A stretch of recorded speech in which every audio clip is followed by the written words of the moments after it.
আমরা যখন কবুতর নিয়ে টসে বের হই, তার পরবর্তীতে যখন আমরা রেসে বের হই, তখন আমাদের কবুতর আসলে কোন জায়গাটা দিয়ে প্রবেশ করে, আমাদের হবিগঞ্জ প্রবেশ করে, এবং হবিগঞ্জের যে প্রবেশদ্বার সেটাতে আসলে আজকে চলে আসে একটা সুউচ্চ জায়গায় আপনাদেরকে দেখানোর জন্য। আপনারা দেখেন, ভিউটাও দেখেন যে এই দিক থেকে আমাদের কবুতরগুলো এই দিক থেকে ঠিক কাম ব্যাক করে, এই দিক থেকে কাম ব্যাক করে হবিগঞ্জ সদরে ঢুকে।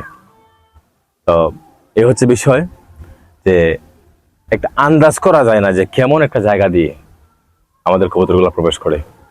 এই যে পাশে খুব দূরে বড় পাহাড় দেখতে পাচ্ছেন, সেটা হচ্ছে ইন্ডিয়া।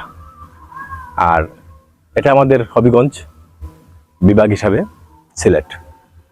পাহাড় দিয়ে, চা বাগান দিয়ে, প্রাকৃতিক এক অপরূপ সৌন্দর্য দিয়ে ভরপুর আমাদের সিলেট। তো আমার কৌতূহল ছিল অনেক আগ থেকেই যে আসলে কোন জায়গাটা দিয়ে আমাদের কবুতর প্রবেশ করে, প্রবেশদ্বার কোন জায়গাটা।